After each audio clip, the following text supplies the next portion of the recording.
Hi everybody, welcome to another video here at Abraham's Table Farm. Today is October 25th, so we're in the end of October, and as you can see behind me, we are really in the final push. We've been in the fall wind down for a while, but now it's kind of coming to the very critical last weeks before bitter winter weather sets in, snow possibly covers everything, and we have less and less growth happening. Even if it's not freezing really hard, it's just so cool that plants aren't growing much. So we've got a big list of work to do in order to shut everything down finally and completely. And it's always a challenge late in the season to get all that stuff done. As you can see, we still have row covers out here that we're covering things and extending their growth a little bit. We've still got a lot of crop residue in the beds that needs to be taken care of. There's still some harvesting to do. We have plants growing in some of these high tunnels. We have storage crops. There's plenty of food still coming out of the garden, but we really need to finish up all the spaces where the growth is over. So getting row covers out of the garden, getting beds mowed down that have crop residue, bidding compost and inoculating the biology in these empty beds, taking the irrigation out, making sure that's winterized so it doesn't freeze and break. There's a lot of little jobs like that. We're putting down a lot of minerals to finally balance out all the minerals in the garden. And then putting down just tons and tons of compost. So settling everything and prepping for next spring. We're always trying to get ahead. We're always trying to push it out a little bit longer. As long as you guys are ordering food and eating this food, as long as it's important for you to be getting nutrient dense food that's grown locally by somebody you know, if that's important to you and you're still placing those orders, that's the signal to us that this work still matters and that we should continue to reinvest in the farm and build the farm's stability, build its long-term viability, build its productivity. And so that's what we're doing, finishing up this season and building for the future. So please keep placing orders if you want this work to continue. It is pretty hard for us to get out there in the mornings now that it's chilly and keep pressing in this late time in the season. But if this work is important to you, let us know so that we can continue to do that. So looking around at the garden, this is kind of the ugly time for the garden. It's got a lot of bushy, yellowing, frozen, dead crops. I'll walk you around and show you just kind of what's still out here. And then we'll head to the pasture and see the birds out there, talk about them for a little bit. But let's go see what exactly is still in the garden right now. These beds had zucchini and summer squash in them. As you can see, those plants are totally dead. There's some old overgrown zucchinis lying around, a lot of dead plant residue, and then these arches which hold the row cover up to protect them through those first frosts. These beds are totally done, and we just need to get some time freed up to pull out all these arches, pull out the row covers, and then mow this residue down, chopping it up into little tiny pieces so that it can break down during the winter time and be ready to plant early next spring. We'll have to put minerals on these beds once we've mowed down the crop residue, and then we'll have to put compost down on the bed so it can go through that humification process, and we'll inoculate it with biology. So there's several steps after the crop is dead. It's not over. There's several more steps that we have to do in order to ensure that next spring the bed is healthier and more productive than ever and is going to grow even more nutrient dense food than before. So there's still work to be done. And this is just two 100-foot beds. And we've got 200 beds in the garden, 250-foot beds, so 100-foot beds in the garden. So pretty much every single bed, except for a few that are already done, has to have these processes done on them. And it's a lot of work. It's going to take quite a bit of time to do all that. If you remember, we don't have tractors out here, so this is all kind of handwork, or at least a walk behind tiller is the most machinery we'll be using, but hand tools primarily, walk behind mowers, walk behind tillers to get it all done. It's going to take quite a while to do it over every single bed. This is an old spinach bed that finished a while ago, and we mowed it down and then left it. But because we've had some pretty mild, warm days this fall, you've got some regrowth happening, which is kind of funny. Normally we'd be done by now, but a little bit of growth is coming back, so we might have to mow this bed over again. Right beside it, you can see a very mature spinach bed. Lots of really, really, really sweet and succulent spinach. Very crunchy, very flavorful, still growing well. Beside it, dead peppers. They lasted under these row covers a little longer than the first frost, but eventually they too died and are done. And it's gonna be the same thing, ripping out plants, mowing them down, removing all these row covers, putting minerals, inoculating the beds, getting rid of them. Just past the peppers, you can see these beds are where we planted our compost. Planted our garlic. So the garlic is already in the ground and we spread the compost right on top. Eventually the garlic will start poking through. We actually don't mulch our garlic heavily. A lot of people do, but we find that we can stay on top of the weeds much better if we keep it free like this and kind of mulch it with compost in the fall. They grow up really healthy. The compost kind of leaches down into the soil and they get a hold of that nutrition. And then we can stay on top of the weeds. And really in the dead of winter in January when it's -10, this much straw doesn't really do anything anyways. So we don't feel like the mulch is as essential as some people say it is. And while it might lock in a little bit of warmth in the fall, in the springtime it can actually cause the ground to be cooler than it would otherwise because the sun is not heating the soil directly. It's got this, blanket insulating. So the benefits of supposed warmth that the mulch can give, we feel like is offset and not necessary. We still have celery growing, so there's a couple crops like this that are still out there, pretty hardy, growing. They had row covers over them. They're doing well. We got leeks over here. These will store really well, so we'll be pulling them out and putting them into cold storage. So there's crops like that do need to be still pulled out and put into cold storage so that we can continue to eat from them for weeks and weeks, months even into the winter. Old broccoli, plant residue, cabbages, there's some in there, but mostly the residue needs to be chopped up really fine and left in place to kind of decompose and add fertility. Kale beds over there. You can see we still got a lot of kale.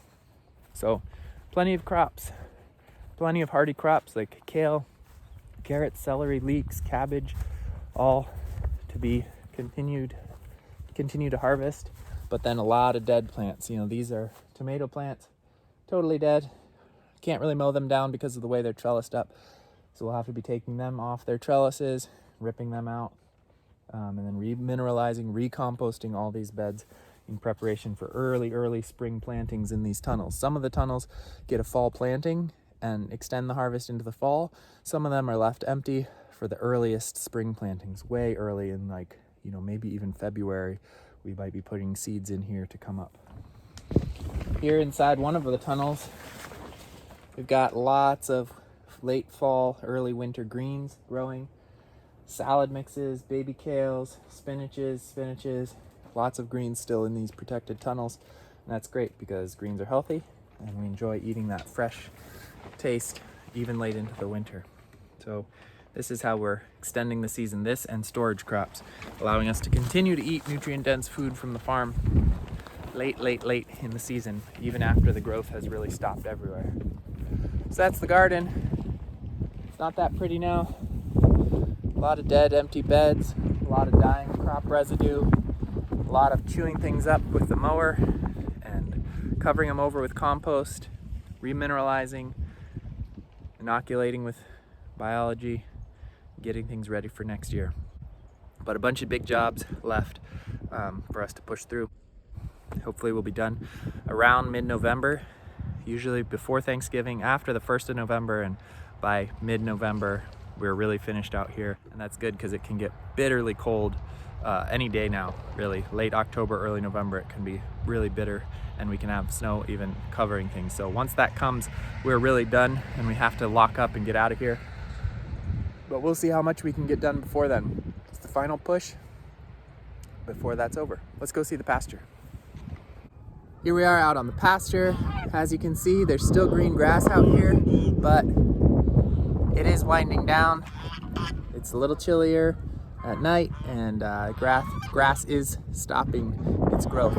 But the birds are still really content, especially during the day. They can get out of the wind in this tunnel. It's a little warmer in there. They're warm and content at night. they're still happy, and there's plenty of green grass for them out here. So we leave them out here as long as the weather holds. Our birds, the new flock that's in the winter tunnel right now, has started laying pretty strongly now, and so we had to move all of the nest boxes up to their housing. We built new nest boxes for them, just temporary ones, while they're still laying and they're still out here. And you can see them in there. They're just 5-gallon buckets on their sides. Lots of 5-gallon buckets on their sides for the birds, and they love getting in there. You can see their eggs are in there.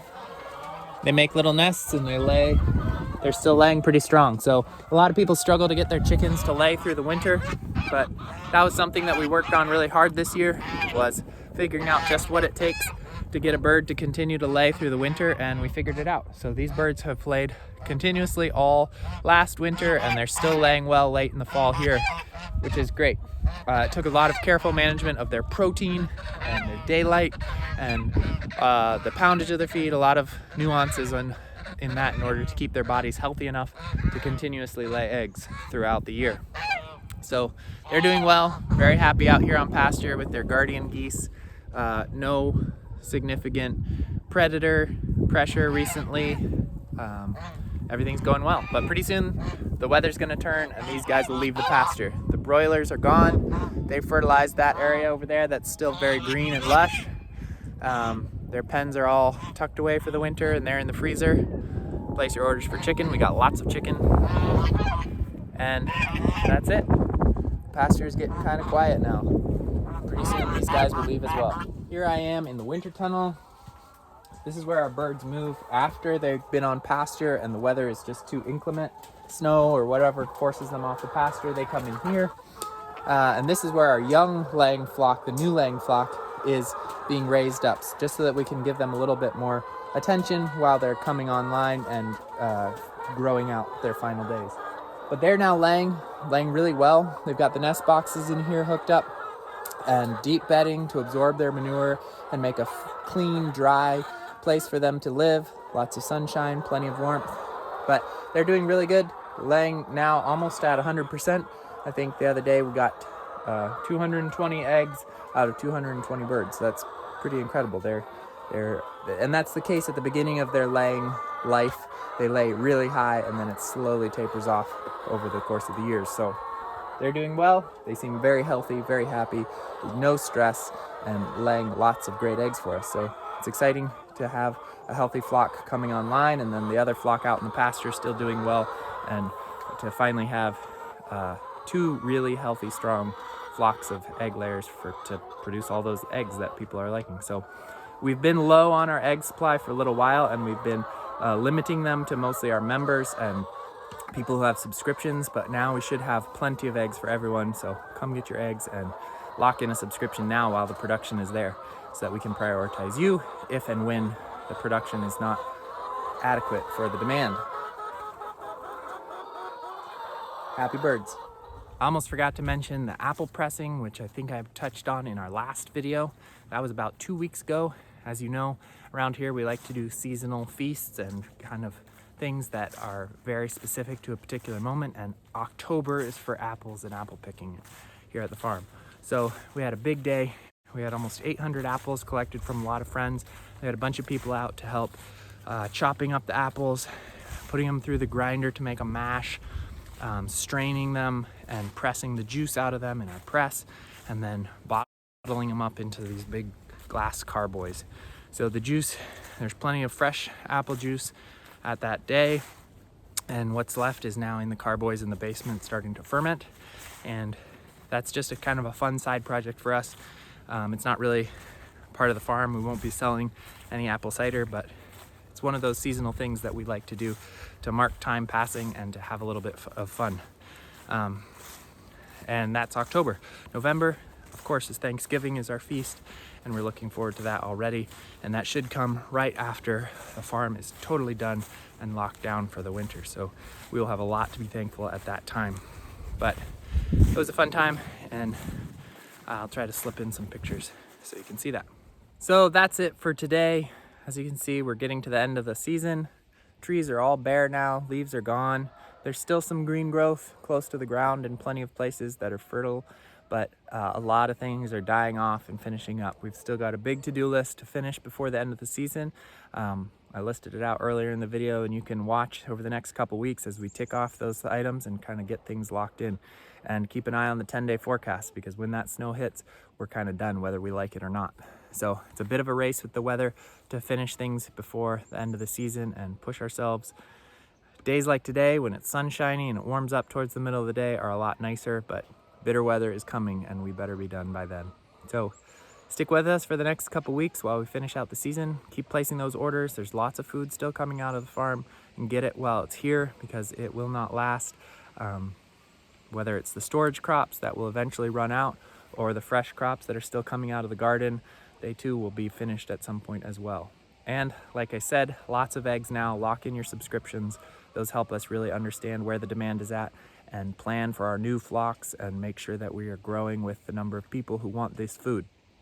But yeah, thank you for your support, and stay tuned as we get through the last maybe 3 or 4 weeks of the season.